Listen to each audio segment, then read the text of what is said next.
Hello and welcome to the next in the series of our Brodies house building conversations. My name is Elaine Farquharson-Black, and as many of you know, I'm a partner in our house building team, and I specialise in the planning aspects of all residential developments, especially new builds.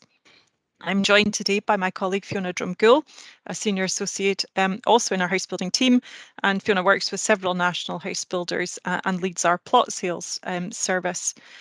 And today we're going to be discussing the consultation on the proposed Domestic Building Environmental Standards Scotland Bill, a bit of a mouthful. And I'm delighted to be joined by the proposer of the bill, Alex Rowley, who's the MSP for Mid Scotland and Fife for Scottish Labour. Now, Alex has been a member of the Scottish Parliament since 2014, firstly for the Cowdenbeath constituency and then for the Mid Scotland and Fife region since 2016. Alex served as deputy leader of the Scottish Labour Party from 2015 to 2017 and acting leader of the party from August to November 2017.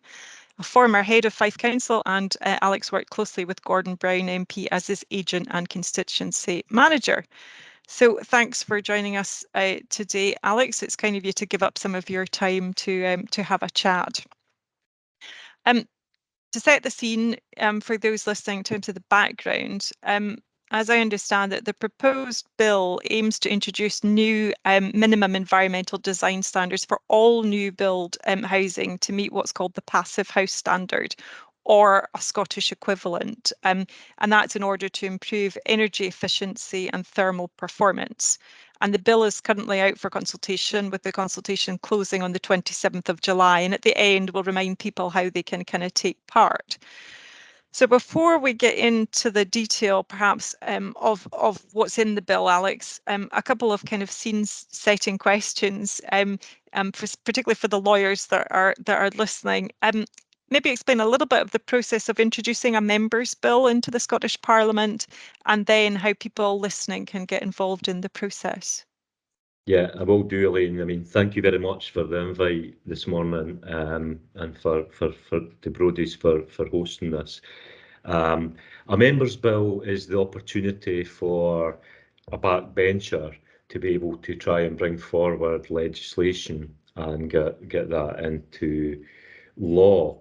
The process is quite a long process, and it starts off with where we're at just now, which is that we have introduced this paper that is a consultation paper that sets out what it is we want to achieve with this proposed bill.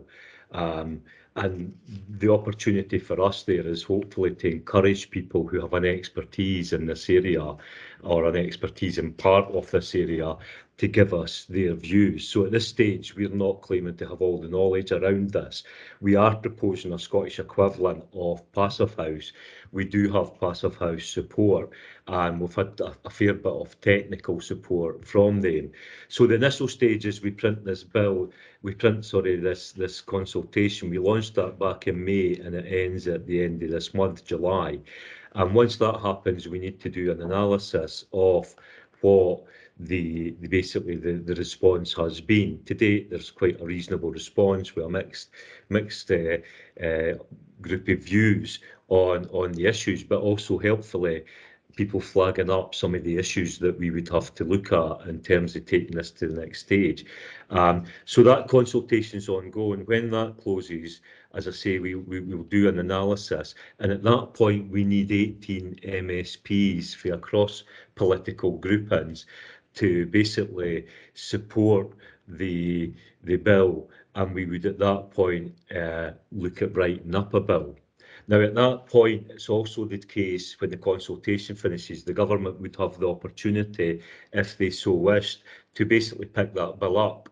If they said, look, the principle of this we're actually going to run with, we're happy to do so, then the government at that point could pick it up. And that's happened a few times where backbenchers have brought forward consultations, and before they got the bill to stage one, the government picked it up. But if that was not to happen, basically what would happen then is if we get the 18 MSPs, we support that, it would be designated to a committee, and that committee would start to look at the bill itself and start to take evidence. So they would put a call out for evidence. and they would take evidence from those in favour, those against, whatever, and they would reach a conclusion and produce a report, and that would be stage one. You would then, if you got through stage one, because stage one, that report goes to the Parliament, and the Parliament votes on whether it can go to the next stage. If stage one was passed, the next stage would be to go to the opportunity where other MSPs can bring forward amendments to the bill. They can bring changes to the bill. And once you go through that stage two, you then bring back whatever the amended bill looks like, and you have stage three, which is in the Parliament itself. And if you got through that, it becomes law. So it's quite a long process there that involves a lot of people and a lot of discussion before you can get this into law. Yeah, and we're, as you said, we're at the early stages, and it does sound, it's a very thorough process. I remember, obviously, the planning bill was obviously put forward by government, but I think it was the most amended bill as it went through the kind of process. But it's good, as you say, you're at this stage in terms of the consultation, you're encouraging everybody that's got an interest in it, whether it's technical, whether it's legal, whether it's consumers, to get involved so that you can help, or people can effectively help shape the bill and the law ultimately. And I would say to you, Elaine, I wouldn't miss the chance to say to you, the planning bill still ended up being a complete dog's breakfast. The planning system is broken and it's holding Scotland back. But there you go, that's my opinion. That's definitely another house building conversation we need to have, Alex. We could talk about the planning bill, and of course we're all waiting for NPF4 at the moment, and that's kind of promised. It's gone through a bit of similar kind of process with the committee taking evidence, from various people, including the kind of house building industry. So let's kind of wind back then, and a little bit. You mentioned there that you had some support from Passive House. So I suppose it's a kind of question of what is meant high level by the Passive House standard that you're wanting to introduce. I know it's been sometimes described as the gold standard in energy efficiency. So just maybe if you could just explain the kind of key points of the standard. The main features of Passive House homes are superior insulation, stringent levels of air tightness, minimal thermal bridging, optimization of passive solar gain, and mechanical ventilation with heat recovery. Those seem to be the main technical areas in terms of a technical answer to what passive actually is. For me, I served a number of years ago in the Environment Committee in the Parliament, and Lord Debham came along. He was the chair of the UK Climate Committee, and I remember he raised the issue of Passive House at that point in time. I'm being honest, I'd never heard it before. And he said, I cannot understand, given Scotland has complete control over housing, I cannot understand why you're not building the houses of the future. And for me, if we're going to meet our net zero targets, if we are seriously going to address fuel poverty, because another example of meaningless legislation was the fuel poverty bill that went through this Parliament, and most of the members of the committee at the time were saying we will never be able to tackle fuel poverty. Well, this will tackle fuel poverty. This will make a major contribution towards net zero. And if those are the goals, then, as I say, the technical side there, we need to get the feedback on. But those are the key objectives and goals of Passive House from my perspective. And I suppose one of my kind of questions then is the kind of timing, because the Scottish Government announced in its 2021-2022 programme that zero emission heating will be a requirement for new build housing from 2024. And they consulted on new building regs, kind of last year, and they're meant to introduce further design changes and improvements. So I suppose the question is why now? Why have you felt that it's necessary to introduce the bill now and not to leave it to Scottish Government? Is it your fuel poverty? Why now? I think the need to reduce our personal consumption of energy. There is a need for us to reduce our consumption of everything, if true to be told. But the need to reduce our consumption of energy and therefore make a contribution towards net zero is one thing. The anger that I express about fuel poverty when MSPs say to me, we will never tackle fuel poverty, we can't control the costs of energy. Well, if we can make sure that all new house building for the future is built to the very best standard so that it minimises the need to consume energy in the first place, then we're contributing towards net zero, but we're also contributing towards tackling fuel poverty. You know, in 30, 40, 50 years from now, if they're still retrofitting housing that was built in the 2020s, then we've got a problem. And the reality is that unless we actually be bold enough to make a decision and say that is the kind of housing for the future, that is the kind of housing we want to see, then we have to be bold enough to say that we're going to do this. And whilst I welcome the direction of the government and the areas that they're working on, it does not go far enough. You know, it will not close that gap between what people say the energy efficiency of a house is and what it is actually. You know, there's a massive gap there. We need to be able to close that. Passive house is the way to do that. It is the way to tackle fuel poverty in the future, whilst having to retrofit now, but not retrofitting houses that are being built today, being retrofitted in 10, 20 years' time or so, whatever. We've got to be bold enough and say, that's the housing in the future, that's what we're going to build. So just interesting that you mentioned kind of retrofitting there, because the consultation obviously it focuses exclusively on new builds, and it says to prevent the bill from becoming over complex, you know, kind of expensive and unwieldy.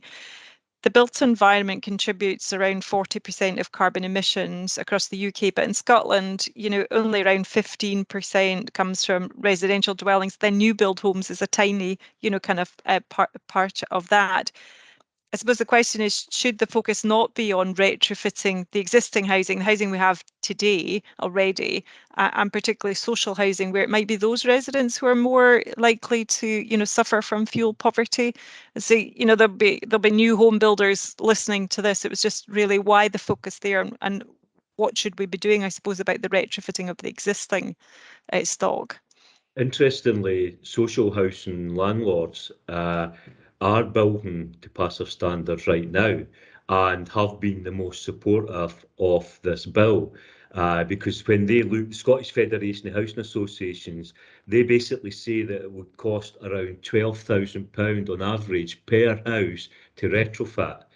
So retrofitting must be the priority, because we're not going to knock all these houses down. You know what I mean? So I accept that. But I do say to you, there comes a point, it's not one or the other, but there comes a point where you say, yeah, retrofitting has to be a priority for the housing that's there. But why would we keep building houses that we're going to have to retrofit in the future? And so that's the key question. So one, we need a massive programme of retrofit, although we're finding it more and more difficult. So the large tenement buildings, I watched a programme the other night about some of the large tenement buildings in Glasgow with the big cracks running through them and all the rest of it, and the people can't afford to actually fix the structure of those houses, never mind retrofit them to a certain standard.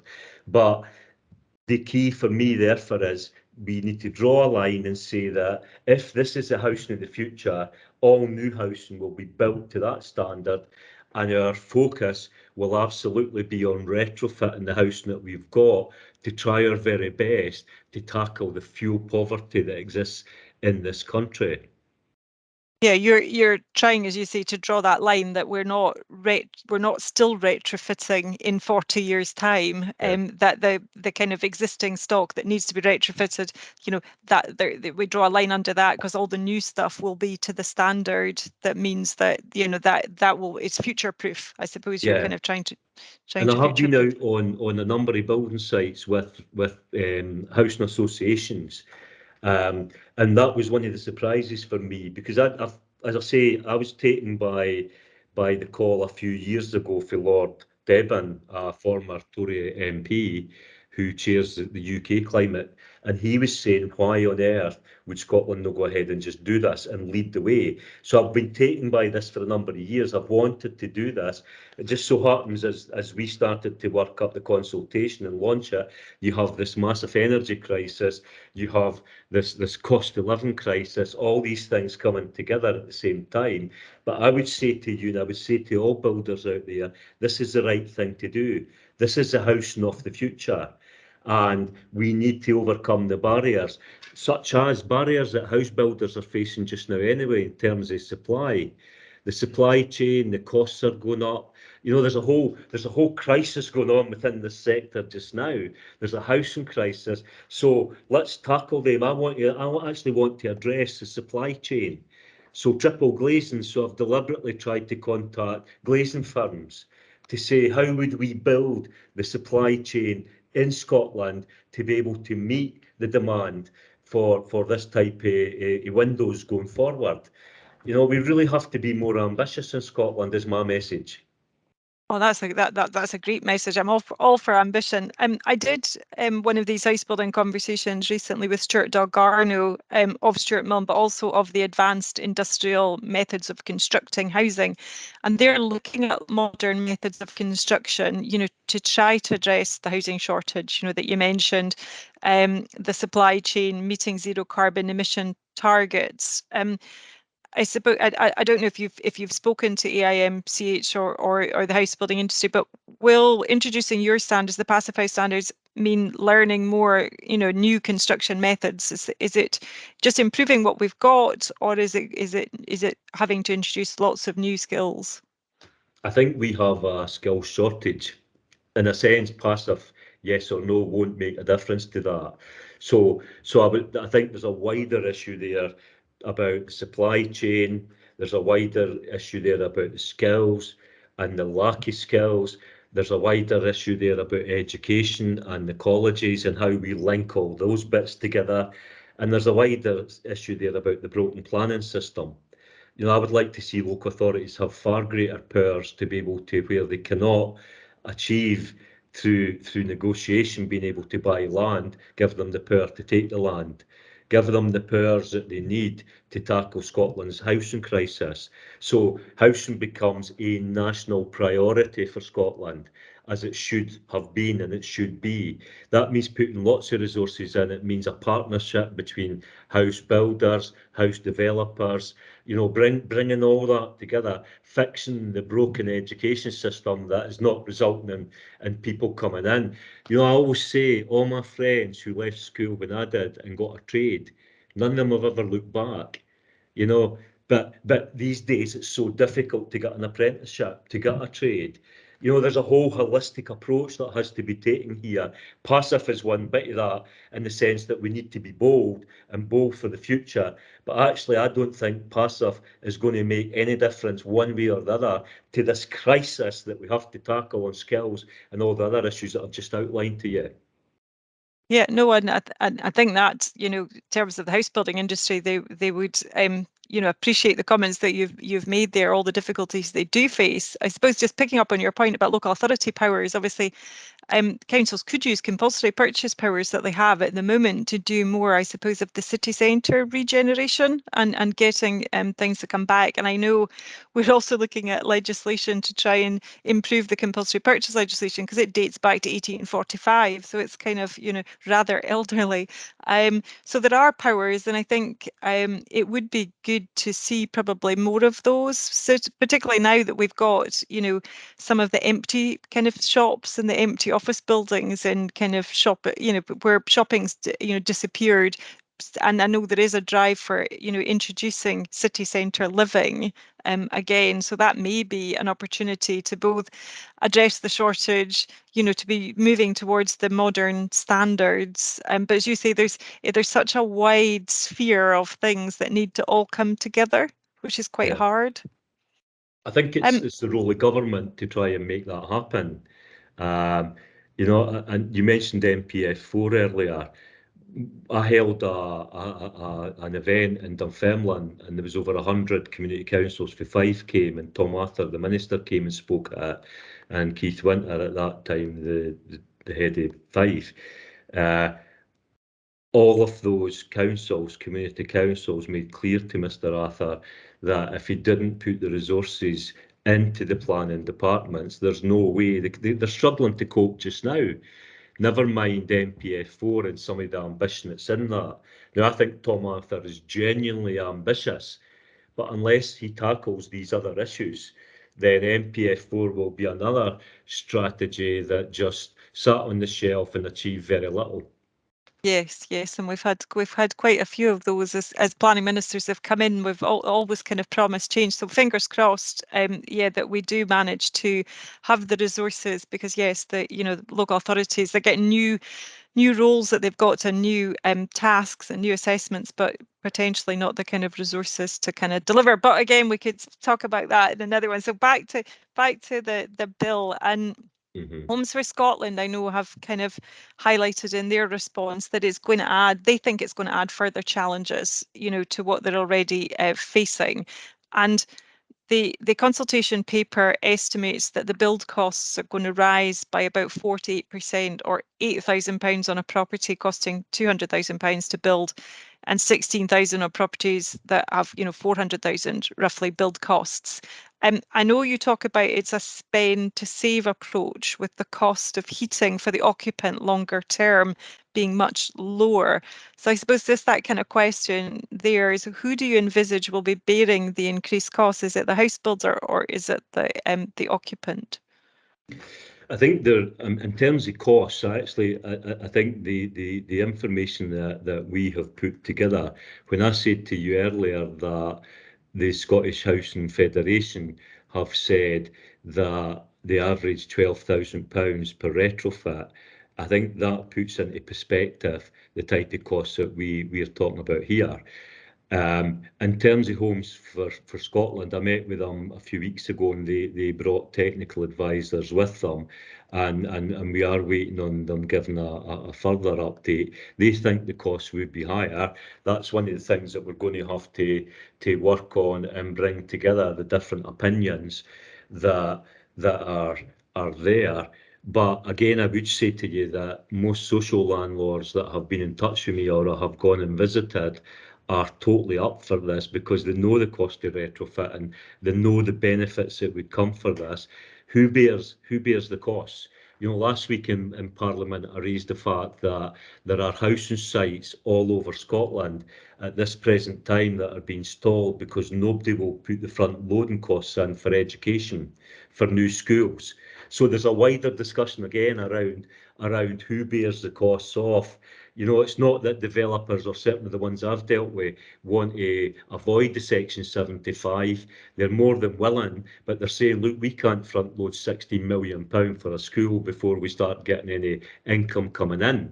So there's a whole question there around who bears the costs of social infrastructure, who's bearing the costs at the current time. Why is big housing development still putting in gas boilers when the government are saying that we're going to be doing away with gas by 2030?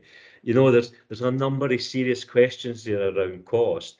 Ultimately, you would argue the purchaser bears the cost in terms of when they're building houses, but that's why we need the sector, the industry, to come together with government, with local authorities, to start to talk about all these issues, the much wider issues of who's bearing the costs now for infrastructure, the failure to put proper infrastructure in, so people are buying houses and finding they can't be a member of a health centre. There are so many issues there that this pales into insignificance, but ultimately with most of these things, it's actually the person who buys the house that bears the cost, I'm afraid.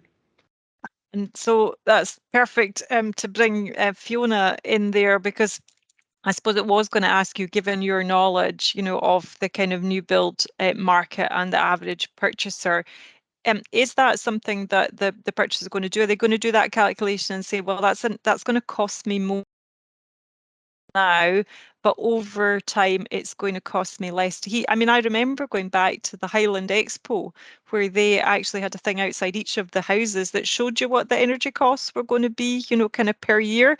I struggled to get past some of the designs of some of the units, as opposed to how much it was going to cost. But I suppose, you know, from the consumer's point of view, what do you think they would look at it like? I mean, I think it is obviously an affordability point, and probably depends at what point in the market you are. I think certainly at a sort of first home purchaser perspective, they're obviously a lot more cost conscious, and so you know, additional costs would need to be factored in at that point, and calculating, as I said, the affordability on that. But you know, maybe in your kind of larger, more kind of estate type, kind of executive properties, then it might be easier for that to be absorbed as part of it. But what we are seeing is more of the kind of alternative heat sources in developments. So developments that do have district heating and access to that certainly seem to be selling particularly well. Other properties would have kind of solar panels. Again, that's a kind of benefit for people when they're purchasing a property. So it really you know, it depends. It's, you know, horses for courses, and different purchasers will obviously have different kind of drivers, but there is a kind of drive towards the kind of decarbonisation, and I think purchasers are more energy conscious nowadays. Yeah, and probably everybody's seeing that they need to do their bit, and if that means, you know, kind of buying a house that's you know, is designed to be more energy efficient and, you know, the zero carbon, I think, yeah, that is a kind of attractive, I suppose. Do you think we need incentives, you know, to encourage purchasers to buy, you know, passive house standards? So if we've now got the passive house standard, which is a little bit more expensive than the other house, you know, some tax incentives or cheaper mortgage rates, you know, if you're going to buy a greenhouse, do you think, you know, that's something? What about resale values? So I've paid more for my house, and then I'm going to have to sell it. Are you going to buy it from me, or are you going to look at the other one?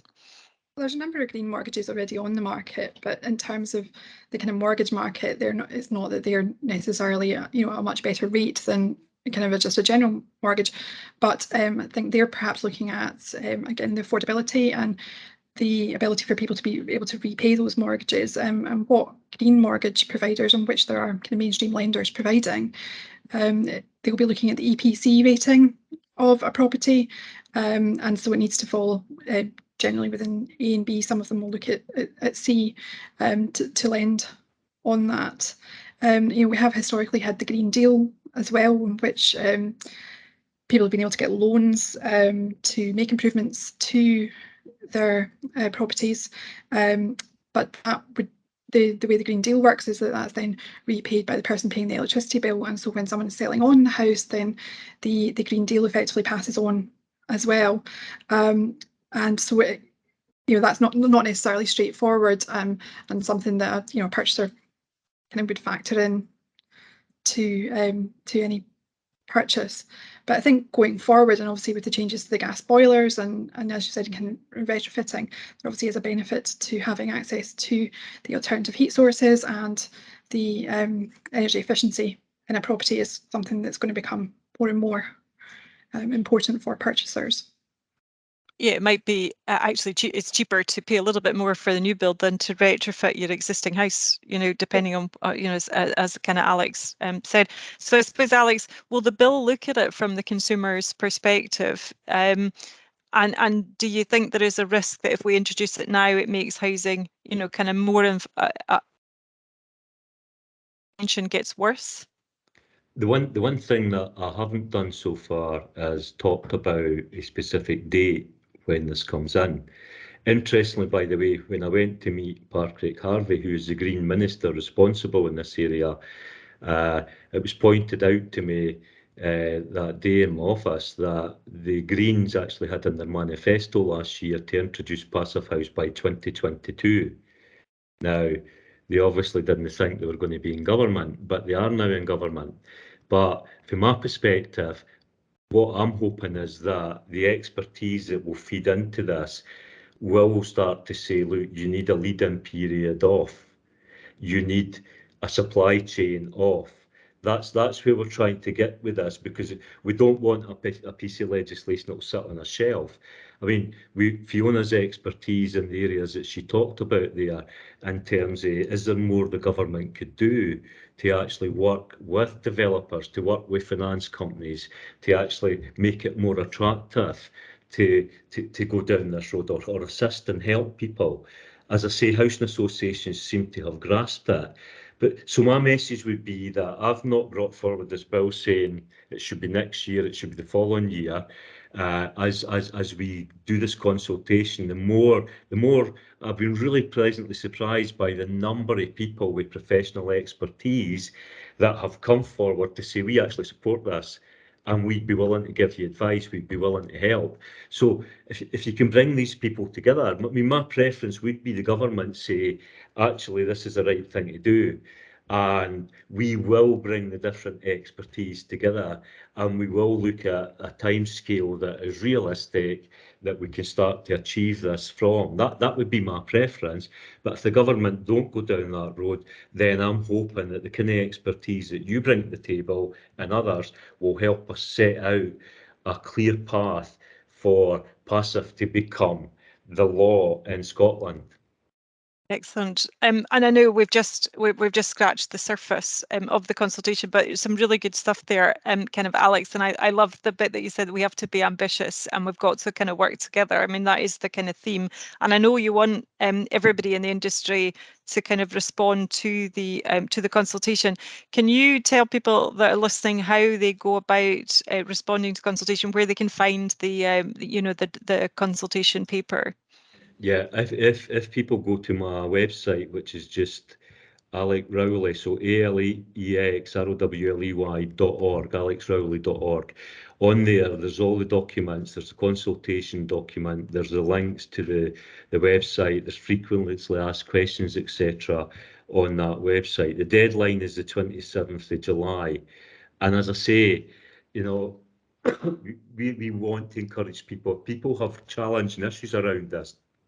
Please do the consultation. Let us know what those issues are. And the idea, the financial expertise, looking at how do you finance these things, is there a way of supporting people? We really want people to give us all the challenging issues, so that either the government picks this up, or when we bring a bill forward, it will be totally thought through. It will be realistic in its timescale. So alexrowley.org, and everything is there. Perfect. And so before we go, and we're asking all our guests on the House Building Conversations, a slightly potentially strange question, but if you were going to move house, neighbours are always an important part of that. I suppose, who would you like to have as a neighbour and why? Well, I have a large allotment. I love growing food. It's my hobby and has been most of my life. So Monty Don would be my neighbour, and the reason why is I wouldn't have to watch what he's doing on the telly around gardening. I'd be able to join him. Perfect. And Fiona, you don't get to escape. Can you believe I was actually going to say the same thing? Because I was hoping that I could get some cuttings from Monty Don if he lived next door to me. That's also get funny. to meet his dog. Right, so the two of you need to live nearby each other. Monty Don in the middle. That would be perfect. Well, again, Alex, thank you so much for giving up your time and for explaining and talking us through the kind of the bill process and your thoughts and ambitions for it. It's been really interesting. Thank you so much. I hope everybody that's listening has enjoyed it, and goodbye. Thank you very much.